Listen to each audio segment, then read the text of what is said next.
Hey, happy 2020 everybody. It's the Two-Wheel Troubadour here. Coming into 2020 made me realize that in 4 more months, my Thruxton R here will be 3 years old. I can't believe it. It's like, man, where's the time go? That gave me the idea that why don't I do a little video here about everything that I've done to the bike in terms of modifications, accessory add-ons, that sort of thing. Talk about a little bit about the reliability and my plans for the bike. So jumping back to the beginning, I want to share with you a little, a story that is a little embarrassing because, I was that guy, right? I was the guy that saw this bike in a picture. It was a new model and Triumph was just, they had all the promotional material just pushing out there into the world. And they were using the silver color with the fairing, and I saw it and I said, yep, that's my bike, that's what I want. And I went down to my local Triumph dealership and they had a couple of the standard models, no fairing, and not the R models but the standard ones. I took it for a ride, fell in love with it. Fantastic bikes.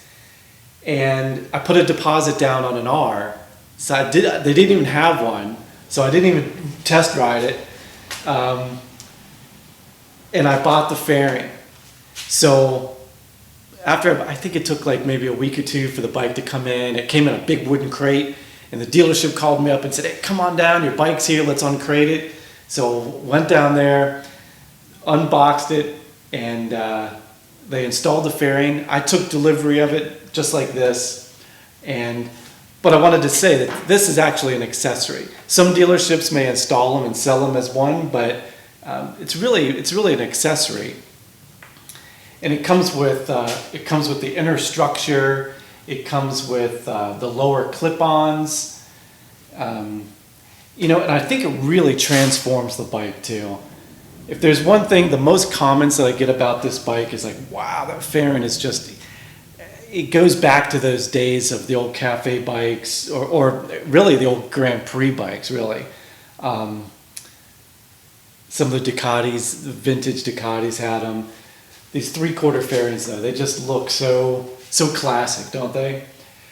Piece of trivia about this too. Triumph actually refers to this in their parts catalog and their parts system as the Dolphin Fairing, which I think is kind of funny.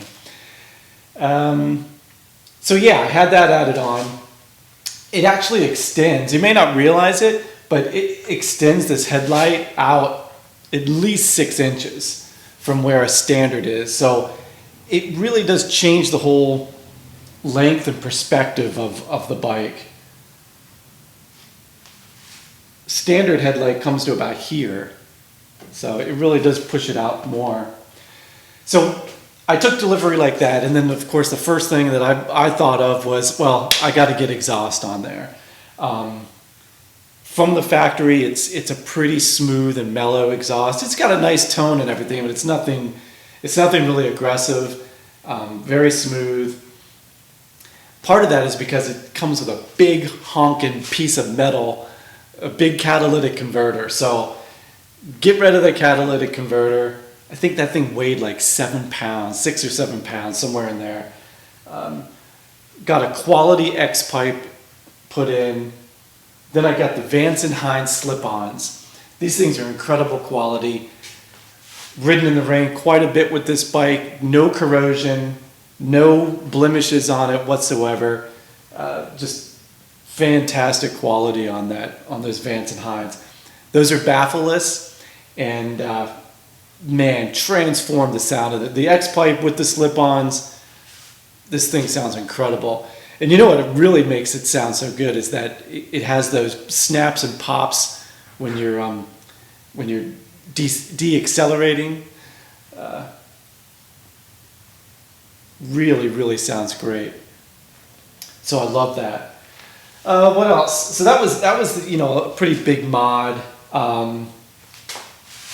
Installed some LEDs, which really help get rid of, that gets rid of the yellow lens caps up front, the lens covers.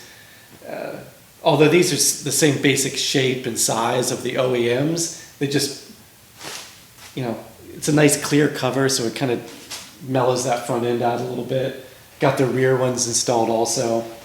Got these really nice Triumph bar end mirrors. Has the Triumph laser etched in there. That's really nice. A lot of people say the feedback on these is that they're too small. I haven't found that to be the case. As long as you got them set right, I've had no issues with these whatsoever. I love the metallic on there, the metal look on them. Let's see, I installed some passenger pegs. That was a Triumph accessory. One little pin and a nut on there and a ball bearing, and you're ready to ride. So then, of course, because Thruxtons come with the cafe seat, you got to get a pillion seat. So I got the pillion seat. I got it in brown because I was interested to see how well the brown looked with the silver, and it looks really cool. It gives it kind of even more of a vintage look. Nice seat. Comes with an embroidered Triumph on the back of it. I don't know if you can see that or not, but nice seat, very comfortable.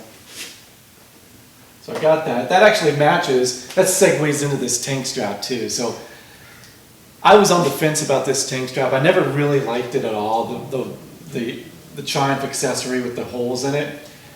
It's genuine leather strap with the metal, with the holes on top, stainless steel. And I never really cared for it. But now that I've got it, it was one of those things where I was just like, what can I buy for my bike? I guess I'll buy that and throw it on there. And now that I have it, I like it well enough that I'm leaving it on there. Although I think the OEM is a cleaner look. But oh well, you know. I get a lot of comments on it if that matters at all. So how's this bike holding up? It's holding up fantastic. You know, of course I keep it in the garage. I try to keep it as clean as I can. These covers, these aluminum covers, they are notorious for corrosion. And I oil mine about, twice a month. Keep them clean and keep them well oiled. Even then they still have blemishes in them. So that's one future mod that I've been kind of on the fence on, is blackening out the engine, getting the black covers from Triumph on there. I got some buddies that have the black covers and I think they look fantastic. Although this bike has so many different alloys to it that I think that's part of the charm of this bike. It has bronze, it has stainless, it has chrome, brushed aluminum. It's got all this stuff. I think it adds to kind of the retro look of it all. So I'll see, if they start really corroding and I can't get them back to decent shape, maybe I'll just put black ones on there. I've also been thinking about tinting the windscreen. So I've got a small hairline fracture here. I'm assuming that's probably because I've noticed this fairing does flex at higher speeds. I won't say how highest speeds, but let's just say you can visually see this, over 80 miles an hour, you can see this thing start to flex, and I'm pretty sure that's where that hairline crack came from. So I've been thinking about tinting this, especially after I saw the Thruxton TFC with the tinted windscreen. I was like, wow, that looks really good. So that's something I may do. That's something I probably will do, I think. What else? I haven't done a Fender Delete because a couple of reasons. One, the fender is painted. It's color matched to the bike. I think it looks great as is, and I just can't find anything aftermarket that I like. I like the look of no fender back there. I think it gives it a racier look, but the aftermarket solutions that I've found just don't cut it for me, so I'm leaving it as is for now and hoping somebody has something out there. Although after 3 years and nothing, I'm not holding my breath. What else? Reliability on this bike after 2.8 years with it. It had a stalling issue, if you remember, back when I first got it. It was stalling at every red light, and they fixed that with a firmware upgrade. I'll call it a firmware upgrade. But yeah, they flashed the ECU with a new tune, and never had that problem again. So awesome. The other thing, of course, that you may have seen for those repeat viewers, this had a whole new wiring harness installed. But the good news is that it's not a Triumph Thruxton issue really across the board. I can't find any other, I scoured the message boards, I've scoured the internet, I've scoured YouTube. I can't find anybody else that needed to put a wiring harness on a new Thruxton R. So I think that was just a one-off glitch. It's been fine ever since with the new one. So engine's been running great. It runs like a sewing machine, man. It's just beautiful. I love the way this bike performs. Every time I ride it, I'm thrilled with riding it. So I can't see me getting tired of it. I think just like the first day I got it, I said, I'm keeping this bike forever. After almost 3 years, I still feel that way. I still feel like I'm gonna have this bike 10 years from now and I'm gonna be just as happy with it. And I think it's aging well too. And I think in 7-10 years, people are gonna look at this bike and go, wow, it's a sick bike, man. It rocks. So really, really happy with it. Great performer. Couple of little things I might add to it and do to it, but I don't know, we'll see.